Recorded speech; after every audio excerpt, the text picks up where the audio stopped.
retourner avec. Alléluia. Gloire à Dieu. Alors, merci. Maintenant, vous pouvez bien vous asseoir et je ne vous inviterai plus à vous lever. Donc, depuis le 12 janvier, si ma mémoire est bonne, nous sommes en train de travailler sur les chemins qui mènent à l'excellence. Les chemins qui mènent à l'excellence. Pourquoi? Parce que nous avons constaté que il y a un certain nombre de choses que nous faisons dans la vie, et d'ailleurs tout ce que nous faisons dans la vie ne tombe pas du ciel. Il y a toujours un chemin qui nous mène vers les choses que nous attendons dans la vie. Nous avons parlé particulièrement du mariage. On ne rencontre pas une fille et puis voilà, on se marie. Non, non, il y a un chemin. Hein? Comme Jean-Pierre et Gisèle ont dû suivre un chemin pour arriver au Luxembourg. Pour l'excellence, il y a un chemin qui va nous y mener. Hein? Et nous avons noté qu'il y a 7 chemins qui vont nous conduire à l'excellence que le Seigneur nous a promise en 2020. Et nous avons commencé à les examiner les uns après les autres. Et vous qui avez suivi les enseignements depuis le 12 janvier, nous avons vu le 12 janvier que le premier chemin qui va nous amener vers notre excellence, c'est d'apprendre à faire taire les raisonnements humains. Faire taire les raisonnements humains. 12 espions ont été envoyés pour explorer le pays. Et quand ils sont revenus, les 10 ont dit que le pays est imprenable parce qu'il y a les géants. Ce n'est pas possible. Et il n'y a eu que 2 personnes, Josué et Caleb, qui ont dit non, Dieu est avec nous, nous pourrons prendre le pays. Alors, c'est pourquoi j'ai insisté que nous fassions taire les raisonnements humains. Ils ont vu les mêmes choses. Ils ont exploré le même endroit. Et quand ils sont revenus, eh bien, il y a les 10 qui se sont laissés embobiner dans leur raisonnement humain. Les géants sont là, c'est impossible, les villes sont fortifiées, les murs sont élevés. Comment allons-nous prendre ce pays-là? Alors, c'est pour vous dire ce matin que les raisonnements humains doivent être bannis de notre vie. Amen. Et deuxième chose, il faut éviter d'être rebelle à Dieu. La rébellion va nous éjecter de l'excellence, les bénédictions excellentes que Dieu a préparées pour nous. Josué et Caleb, et d'ailleurs tous les 12 espions, quand ils sont allés, ils sont revenus, ils ont dit, le pays que Dieu nous a promis est un pays très bon, excellent. Ce que Dieu veut nous donner, ce sont des choses excellentes. Mais c'est difficile, c'est impossible. Et le peuple s'est rébellé. Et c'est pourquoi Josué et Caleb ont dit, évitez d'être rebelles à Dieu. Ne soyez pas rebelles à Dieu. Et le deuxième chemin qui va nous amener dans l'excellence en 2020, c'est de tout faire pour ne pas nous rebeller contre une chose quelconque que Dieu aurait ordonnée. Amen. Nous avons vu le troisième chemin, vous vous rappelez? Le troisième chemin, il faut bannir toute crainte, toute peur de notre vie. La peur qui nous paralyse, la crainte qui nous empêche d'entrer dans les choses que Dieu a prévues pour nous. J'ai expliqué dimanche passé que c'est tout à fait naturel d'avoir peur. C'est humain d'avoir peur. N'importe qui parmi nous, s'il se retrouve subitement dans le noir, quelle est votre réaction? On a peur. Hein? Ça, c'est tout à fait normal. Et surtout les enfants. Et il y a des gens qui ont des peurs des choses injustifiées, mais quand même, ils ont peur. Alors que la Bible dit, de Timothée 1,7, que ce n'est pas un esprit de peur que Dieu nous a donné, mais c'est un esprit de force, un esprit de puissance, un esprit d'amour. Alors, c'est pourquoi j'ai insisté qu'il est important de bannir toute peur de notre vie si nous voulons accéder à ce que Dieu a préparé pour nous. Et nous avons lu un texte dans le livre des Chroniques, deuxième livre des Chroniques. Nous avons vu que tant que quelqu'un a Dieu de son côté, rien ne peut l'empêcher d'accéder à ce que Dieu a préparé pour lui. Vous vous rappelez ce que nous avons vu dimanche passé? C'était bien dimanche passé, hein? Hein? Oui, ok. Alors, nous avons expliqué que pourquoi nous pouvons bannir toute crainte de notre vie. Vous avez noté? Il y avait cette chose. Résumez rapidement avec moi, avant que je vous exhorte ce matin avec le 4e chemin. Pourquoi nous pouvons vivre sans crainte et sans peur? Première chose, tu as un Dieu dans les cieux. Tu as un Dieu dans les cieux. Un Dieu dans les cieux qui veille sur toi. Un Dieu dans les cieux qui te voit.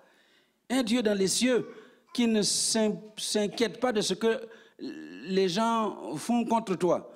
Dieu ne s'embarrasse pas de comment les gens te traitent. Il est au-dessus de tout ça. Il voit tout. Et il est capable de te sortir de n'importe quel traquenard dans lequel le diable essaie de t'embobiner. Alléluia. Alors c'est pourquoi je peux vivre sans peur. Deuxième chose. Voilà. Le roi Josaphat dit à Dieu, avec le peuple, il dit, nous sommes sans force devant cette multitude nombreuse. Nous ne savons que faire devant cette multitude, mais nos yeux sont sur toi. Nos yeux sont sur toi. Quand tu ne sais plus quoi faire, il y a encore quelque chose à faire. Lève les yeux vers l'Éternel. Quand tu as l'impression que tu as essayé tout, tu as épuisé toutes les cartouches et il n'y a plus rien à faire, il y a encore quelque chose à faire. Lève les yeux vers l'Éternel. Et c'est ce qu'il a dit, nos yeux sont sur toi. Et tant que tu lèves les yeux vers l'Éternel, quelque chose va se passer pour toi. Troisièmement, notre combat, c'est le combat de Dieu. Dieu a parlé au roi Josaphat et à tout le peuple d'Israël, ce combat-là n'est pas le vôtre, c'est mon combat. Et j'ai la bonne nouvelle pour quelqu'un ce matin. Ton combat, c'est le combat de Dieu.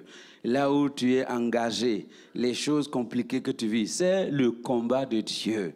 Alors tu n'as pas besoin de trop te lamenter parce que Dieu, quand il se met dans un combat, la victoire est certaine. Amen. Quatrièmement, il y a une armée invisible mise en place pour toi. Une armée invisible de ton côté.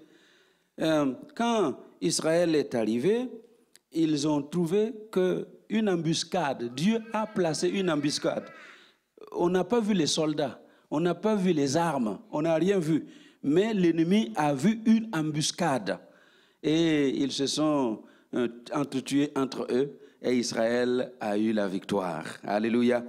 Et j'ai insisté que chaque jour qui passe, Dieu envoie une armée invisible pour escorter chacun d'entre nous. Vous n'avez pas idée de combien d'anges vous ont escorté depuis le matin jusqu'à maintenant. Vous n'avez pas idée de combien de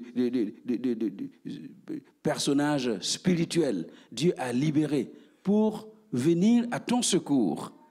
Vous ne le savez pas, que Dieu vous ouvre les yeux. Un jour, pour que vous constatiez que vous n'êtes pas seul. Il y a un Dieu qui a envoyé une escorte d'anges pour vous amener là où vous devez aller. Alléluia.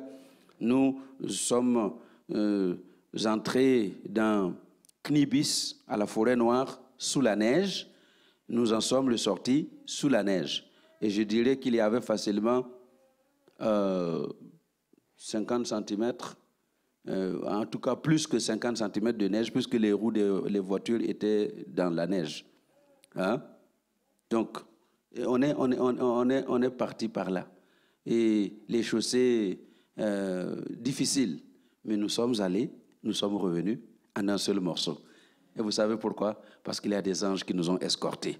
Et c'est pourquoi je suis tout à fait d'accord avec ce que et Papa Kofi et Papa Jean-Pierre ont dit tout à l'heure. Chaque jour, ça doit être l'occasion de témoigner. Parce que Dieu est toujours de notre côté. Et Dieu nous fait toujours du bien. Si ce n'était pas la grâce de Dieu, tu ne serais même pas en vie ce matin. Et puis, qu'est-ce que nous avons vu encore? Il y a un lieu de bénédiction qui vous est réservé. Quand Israël est arrivé dans la victoire, Et ils sont arrivés dans cet endroit appelé la vallée de Beraka, la vallée de Baraka, la vallée de la bénédiction. Et pour vous, tous qui êtes engagés dans des combats compliqués, dans des situations difficiles, et vous avez l'impression que, waouh, quand est-ce que ça va se terminer? Dis à ton voisin, ça va se terminer dans la vallée de Baraka. Ah, le lieu de bénédiction. Il y a un lieu de bénédiction qui t'est préparé. Et un jour ou l'autre, tu vas y entrer. Amen. Tu vas y entrer. Il y en a qui pleurent le mariage. Oh, quand est-ce que je vais me marier? Un jour, tu vas bien te marier. Alléluia. Et je dis bien, hein, pas n'importe quel mariage. Il y en a qui pleurent le bébé. Ne t'en fais pas, un jour. Tu vas te réveiller seulement et puis voici le gros ventre. Ça commence, hein. Alléluia. Alors, donc, un lieu de bénédiction est réservé. Et pour terminer, 7e chose, la terreur de Dieu. Ah oui, 6e, la terreur de Dieu va t'accompagner. Dieu a prévu que sa terreur t'accompagne partout. La terreur de Dieu a accompagné Israël. Et les peuples avaient peur, les nations avaient peur. Partout où Israël passait, tout le monde tremblait. Pourquoi? Parce que la terreur de Dieu devançait Israël partout où il passait. Et c'est pourquoi j'ai une bonne nouvelle pour toi. La terreur de Dieu va te devancer. Alléluia. La terreur de Dieu va te devancer. Pour cet entretien, pour cette affaire qui t'oppose au tribunal, la terreur de Dieu va te devancer. Alors que le nom du Seigneur soit béni. Et 7e chose, tu seras tranquille. Dieu a prévu la tranquillité pour toi. Alléluia. Israël s'est retrouvé en repos et tranquille. De tous côtés. Tu auras le repos de tous côtés. Tu auras ton repos de tous côtés. Et c'est la promesse que Dieu nous a faite. Alléluia. Waouh. Non, mais moi, je ne sais pas si vous êtes comme moi, hein, mais en tout cas, je suis heureux de ça. Hein? Du repos de tous côtés. Tu auras du repos. Et ce matin, je vais vous donner le 4e chemin. Le 4e chemin qui nous conduit à l'excellence. Alors, dans le texte de base que nous avons lu, Moïse, dans le livre des Nombres, au verset 9, Nombre 14, verset 9, il dit qu'il faut comprendre que Dieu est avec moi. C'est Dieu qui leur explique. Je serai avec vous. Alors, lisez avec moi. Donc, seulement, ne soyez point rebelles contre l'Éternel, ne craignez point les gens de ce pays, car ils nous serviront de pâture, ils n'ont plus d'ombrage pour les couvrir. L'Éternel est avec nous. Ne les craignez point. L'Éternel est avec nous. Ça, c'est le 4e chemin qui va nous permettre de vivre tranquille et de entrer dans l'excellence que Dieu a promis. L'excellence, une excellence, que Dieu nous a promise. Parlons français. Il dit, l'Éternel est avec nous. Pour entrer dans cette bénédiction que Dieu nous a promise pendant cette année, il faut réaliser que l'Éternel est avec toi. Parce que si tu ne comprends pas que l'Éternel est avec toi, tu vas abandonner en route. Tu vas fuir dans le combat. Mais à partir du moment où tu comprends que l'Éternel est avec toi, ça te donne de l'énergie pour continuer. Dans les moments compliqués, Dieu est avec toi. Quand tu te réveilles en pleurs, l'Éternel est avec moi. Quand tu sors du cabinet du médecin, il dit, oh là là, j'ai une bonne nouvelle et une mauvaise nouvelle. Généralement, qu'est-ce que vous attendez? Vous demandez quoi d'abord? La bonne nouvelle, hein? Non, les gens qui ont peur demandent d'abord la mauvaise nouvelle. N'est-ce pas? J'ai une mauvaise nouvelle pour vous. J'ai une mauvaise nouvelle. Mais quand tu sais que même en ce moment-là, en face du médecin, tu as le Dieu vivant, le Dieu puissant, le Dieu El Shaddai. Tu sais que ce Dieu-là est à tes côtés. Tu peux entendre la nouvelle et ne pas craindre cette nouvelle.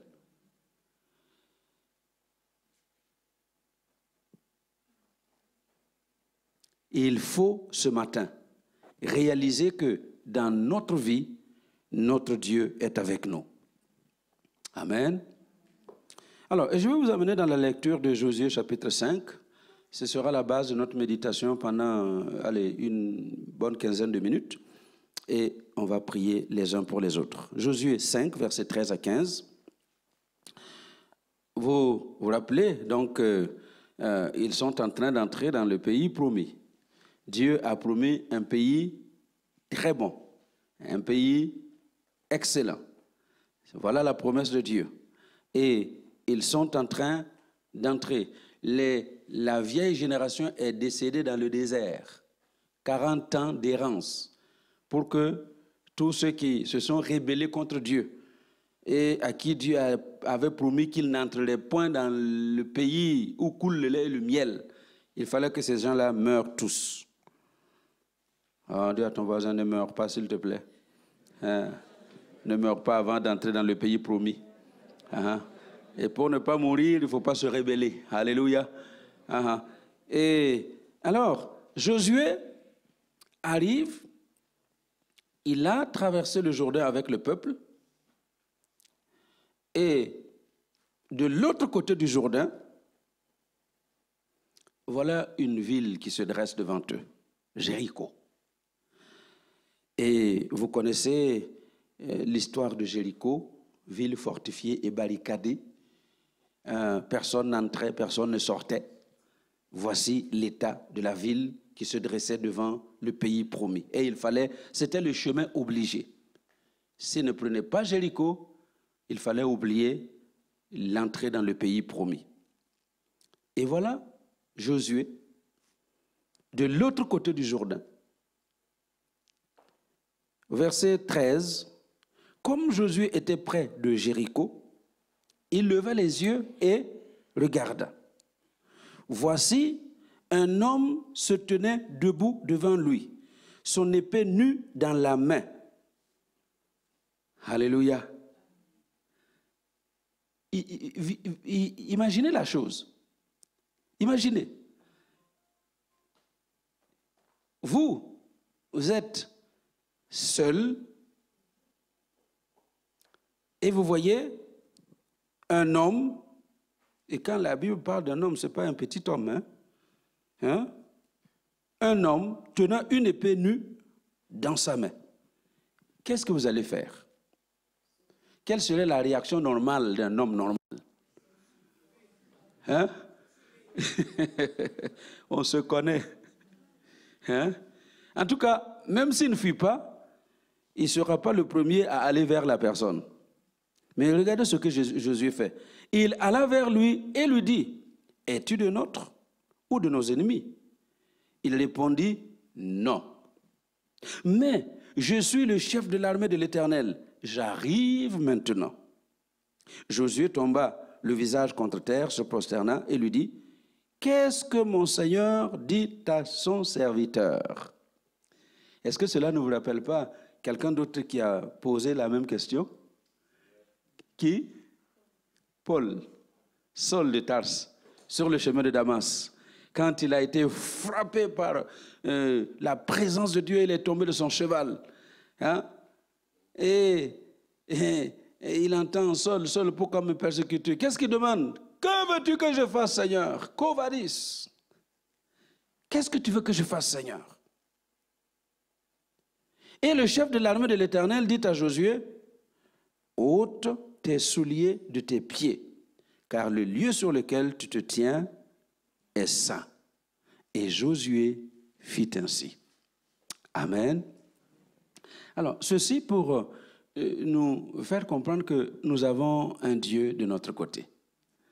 Pas un Dieu, le seul Dieu.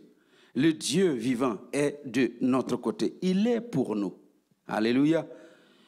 Et Voyez-vous, il y a 7 choses que je voulais vous faire noter ici, mais peut-être qu'on va en noter quelques-unes et on verra au culte du midi.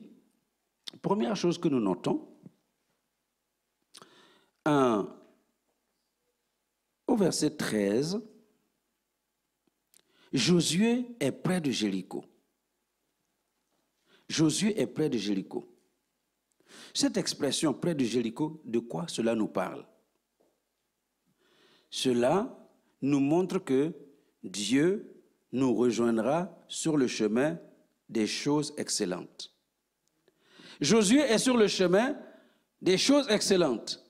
Un pays très bon, un pays excellent. Ça, il est en train de s'avancer vers ce chemin-là. Il est sorti du Jourdain, le Jourdain s'est ouvert, il a traversé avec Israël, et de l'autre côté du Jourdain, voici une ville fortifiée et barricadée, imprenable, mais Josué était en chemin vers ces choses excellentes que Dieu lui a promises. Alléluia. Josué n'aurait jamais expérimenté la visite de cet homme devant lui s'il n'était pas en chemin vers là où il devait aller. Vous me comprenez? C'est pour nous dire ce matin que tant que nous resterons assis dans notre petit confort, tant que nous resterons assis dans nos 4 murs, tant que nous allons nous contenter de gérer le train-train de la vie, nous n'allons pas voir Dieu. Allô? Dieu va te rencontrer alors que tu es en train de partir vers là où il t'a invité à partir.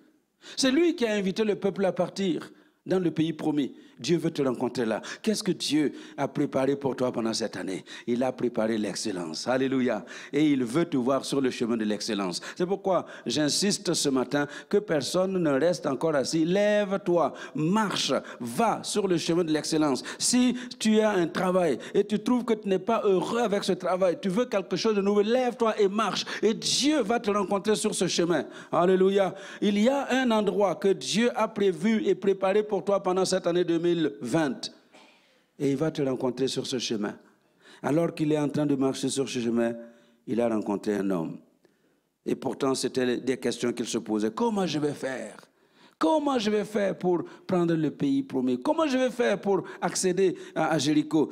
Par quel côté je vais prendre Jéricho pour pouvoir la vaincre? C'est pendant qu'il faisait ces réflexions que quelque chose s'est passé. Alléluia. Dieu ne te bénira pas quand tu es assis à ne rien faire. Dieu ne va pas se manifester à toi quand tu es assis à ne rien faire. Regardez, Marc 16, ce sont des choses que vous connaissez. Marc 16, Jésus laisse les dernières instructions avant de partir. Marc 16, versets 15 à 20, il dit, allez par tout le monde et prêchez la bonne nouvelle à toute la création. Il dit, celui qui croira qui sera baptisé sera sauvé, mais celui qui ne croira pas sera condamné. Voici les miracles qui... Les miracles qui... les miracles vont accompagner. Donc, c'est-à-dire que c'est toi d'abord qui es en mouvement et les miracles t'accompagnent. Et c'est exactement ce qu'il avait dit à son peuple. Les bénédictions vont t'accompagner. Quand tu te mettras à appliquer ma parole, les bénédictions vont t'accompagner. Mais nous, on chasse les bénédictions et on ne les atteint jamais parce que ce n'est pas le schéma de Dieu. Dieu veut que toi, tu avances d'abord et la bénédiction va t'accompagner. Il dit, voici les miracles qui vont accompagner ceux qui auront cru en mon nom. Ils chasseront les démons, ils parleront de nouvelles langues, ils saisiront des serpents. S'ils boivent des breuvages mortels, il ne leur fera point de mal. Ils imposeront les mains aux malades et les malades seront guéris. Le Seigneur, après leur avoir parlé, fut enlevé au ciel et il s'assit à la droite de Dieu, à la droite de Dieu. Et ils s'en allèrent, écoutez, ils s'en allèrent prêcher partout. Ils s'en allèrent prêcher partout. Le Seigneur travaillait avec eux. Quand ils sont assis dans leur maison, le Seigneur travaillait avec eux. Quand ils sont assis dans l'église là, en train de chanter, louer, danser, non. Le Seigneur travaillait avec eux et confirmait la parole par les miracles qui l'accompagnaient. Alléluia. Nous voulons voir la puissance de Dieu, la main de Dieu dans l'Église, ce n'est pas le moment de continuer de nous asseoir. C'est le moment de se lever et d'entrer là où nous sommes. Aller dans les rues, aller dans le quartier, aller dans les marchés, aller à l'école, partout où nous sommes, que nous allions proclamer la bonne nouvelle du royaume de Dieu. Et alors, en ce moment-là, Dieu nous promet que les miracles vont nous accompagner. Alléluia. Mais nous, on est assis dans notre église. Venez, on va prier pour vous. Venez, mon pasteur va prier pour vous. Et vous voulez voir des miracles? Hein?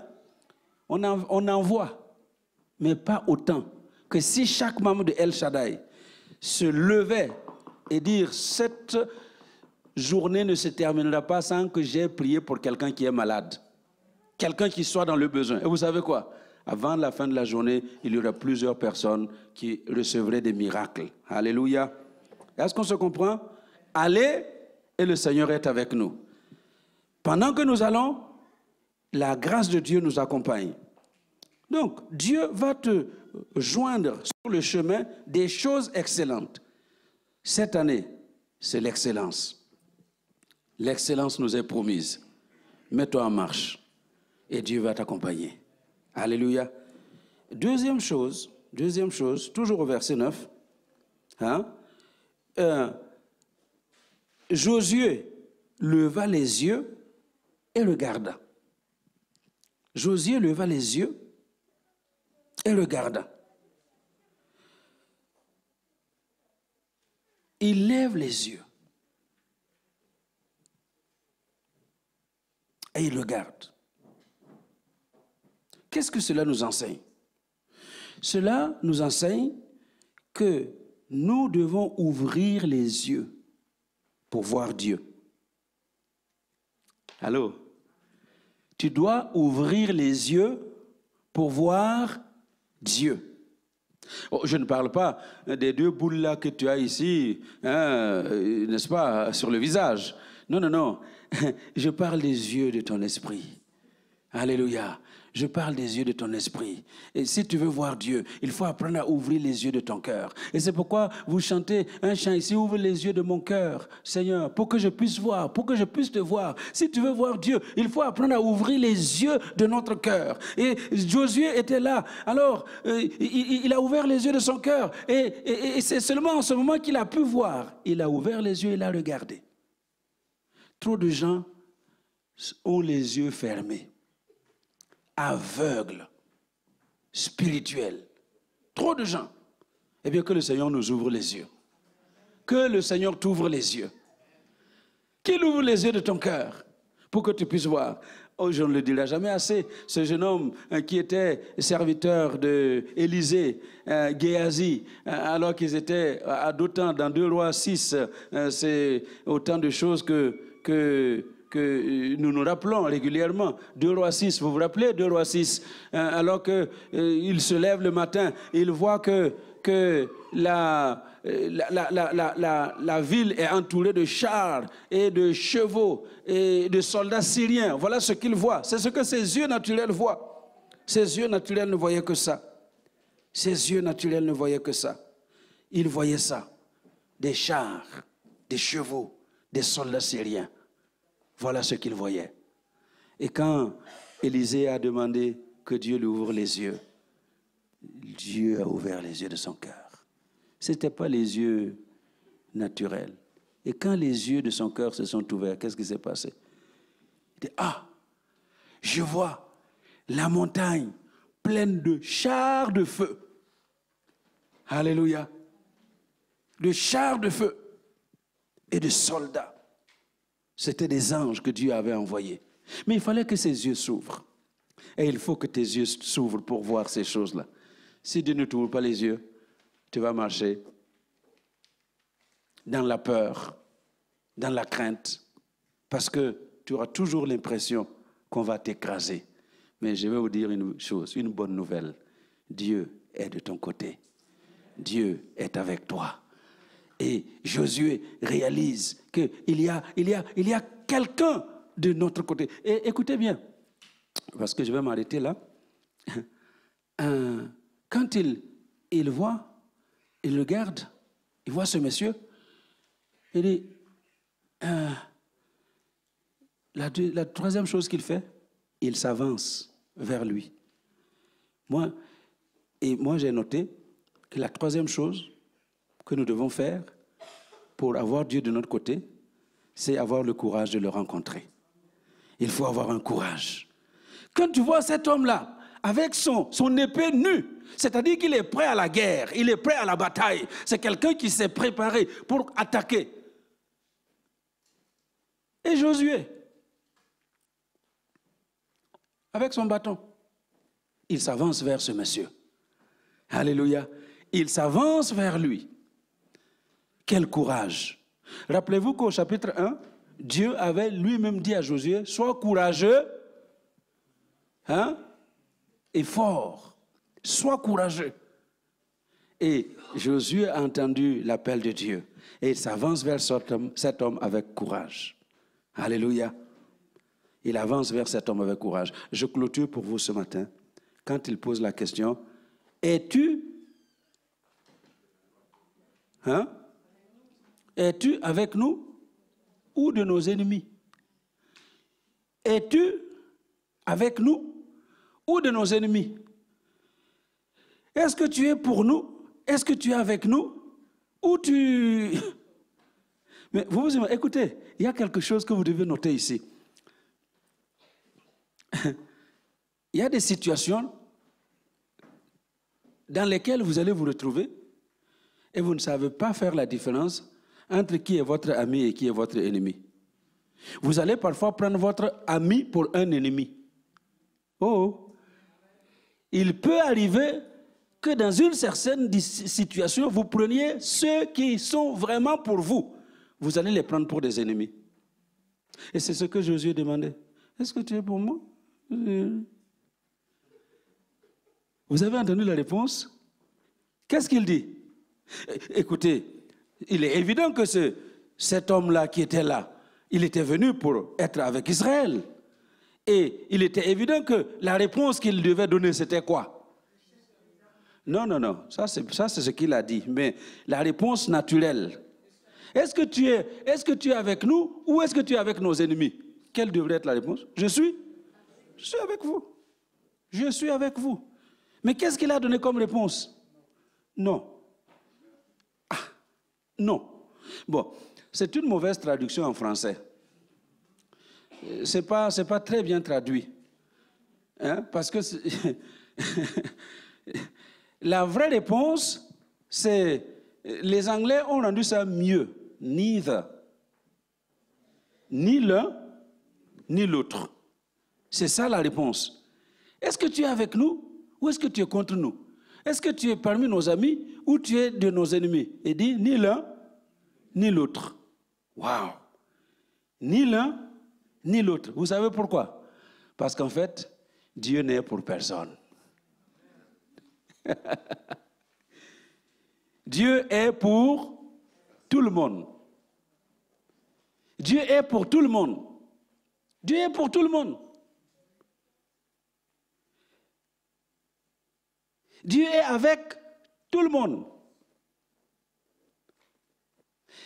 La seule chose qui va faire la différence, c'est la personne qui comprend qu'il y a un Dieu dans les cieux, il y a un Dieu qui se plaît à être avec moi et je m'assure de m'avancer vers lui.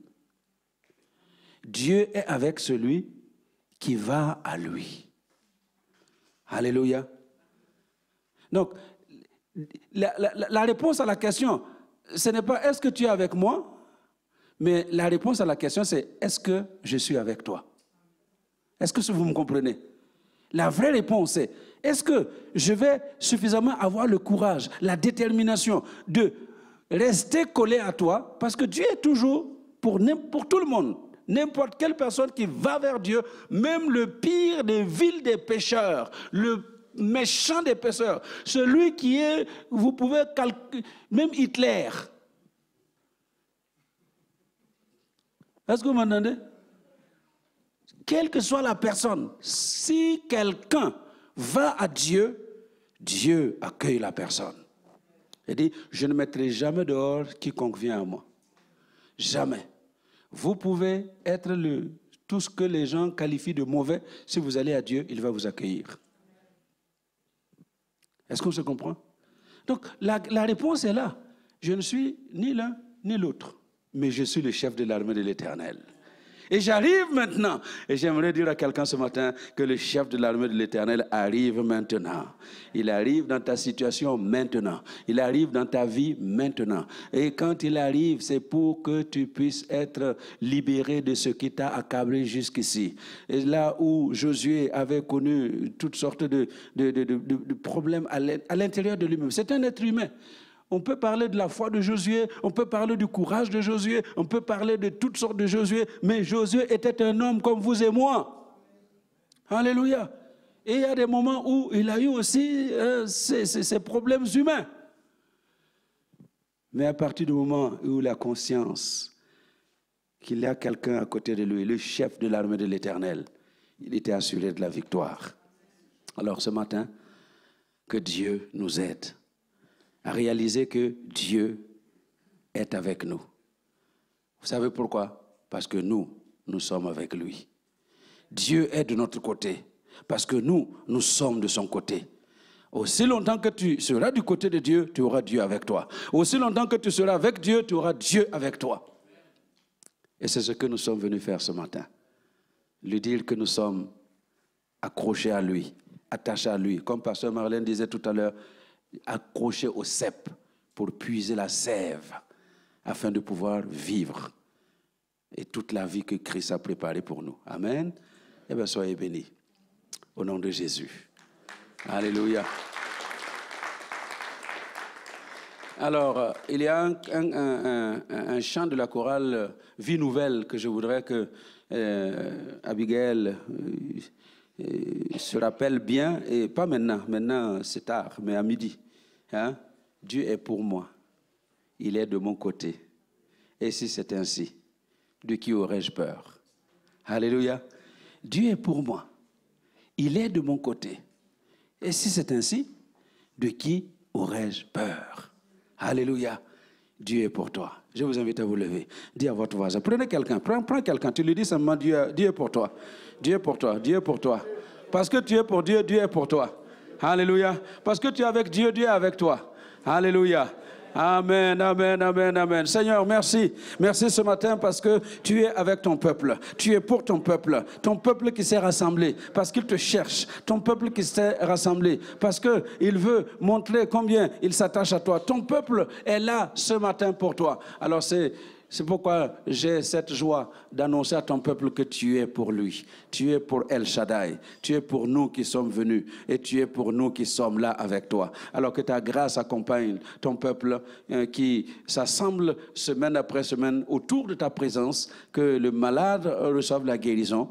Que celui qui est troublé reçoive la paix. Que ceux qui sont tristes reçoivent la joie. Et que la gloire de Dieu accompagne ton peuple. Bénis ton peuple. Glorifie ton nom dans la vie de ton peuple. Au nom de Jésus. Amen. Eh bien, soyez bénis.